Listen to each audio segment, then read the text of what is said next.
All right, here we are. This was 2 truckloads out of that end dump right there, of 1 minus. So trying to address that big rut that I had going through here. So it's not perfect with the excavator and its blade. Makes it a little bit difficult because it's going to create some sort of humps places. But right now, it's considerably improved over what it was. So I've rolled it both forward to backward, the whole length, as well as side to side. So that's where we're at right now.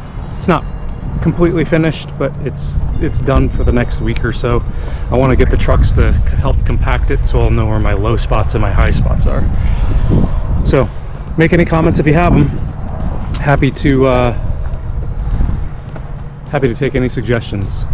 And thanks for watching. So here I was thinking I had all this recorded, but come to find out none of it was recorded except for what I started with yesterday when that first load was dropped right up in this area. So I had to quickly smooth that out because I had another appointment I had to be at. So got that better finished last evening, and then he dumped the other load right here, big pile. So this morning got up early and laid this out. So yeah, again, I'm always open to anybody's suggestions. I'd love to hear thoughts and ways to improve. Thanks. Have a good day.